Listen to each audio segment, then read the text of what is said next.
All right. Hey, everybody. Hey, everybody. How are you? So, I'm going to show you an option to work into pigeon, which is on your back. So, it is supine rather than prone. Granted that most teachers, most practices, you see prone pigeon, because in a flow class it is a little easier to just sequence right into it. A lot of people love the prone.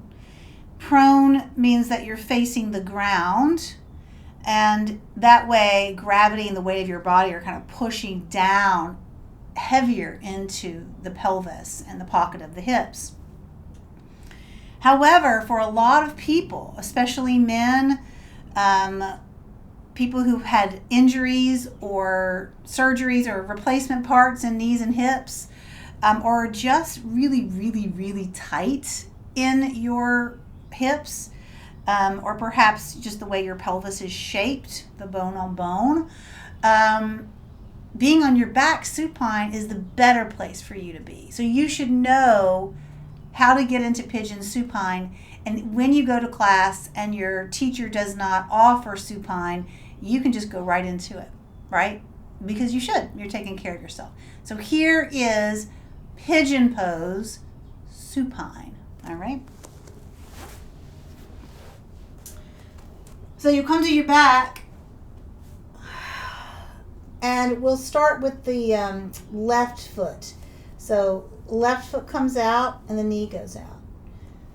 So this would be the first version. A lot of people will call this the four square. For some people who are really tight, just picking up the bottom of the right foot. You see how my right toes are moving? My bottom of my right foot is up. And the closer you get your heel in, the more you're going to feel this. For some people, putting their foot on a block could be nice. Or even if you had a wall, you could put your foot, this right foot, up against the wall as you push your left knee out.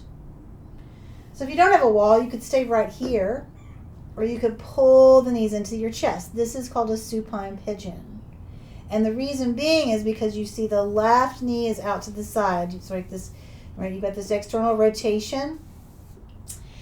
And you can also let the right leg reach up, which is a little bit more similar to being prone on the ground. Now, are you going to get the hip flexor stretch on the right side? No, not by doing this. Grabbing the toe or the foot and pulling it in can be really nice. So you're getting all the parts of what's happening in this left side, hip and piriformis. But what's also really nice is it mashes into your low back, which feels good. You get a little bit of traction here. And it also helps your spine steady. So if you have any thing that you're concerned about, like an injury, or you're recovering from an injury or surgery, or facing forward, that prone pigeon doesn't feel right, this is the great place for you to be. Now, to get more of the hip flexor and the length of the quad, if you're able, you can hold on to this left knee like you're holding a little baby, and just let the right leg extend out and push the heel away or point the toe. I like pointing the toe here. And so my gaze would be up, and your chin is slightly in. You're not compressing, but it's not way up. I want you to have a little bit of heaviness in your chin. And a lot of people really love this position. Now, you got to be mindful of what's going on with the knee always, because the knee is kind of like an elephant, right? It just doesn't forget. So you want to be really conscientious, considerate of what's going on in your knees always. So this can be your place. And some people like to pull themselves up, hug in, chin in, and that gives you that little bit more of that pushing down the low back. So this is your supine pigeon. And of course you'd want to do that on the other side as well, so you can be balanced. And because our bodies aren't balanced from side to side or front to back, leg to leg, shoulder to shoulder, then you can always just stay on the side that you know is even more tight. You can stay there a little bit longer, especially when you're in a home practice. It gives you a little bit of opportunity to really nurture and care for yourself in a very kind of tailored and personal way.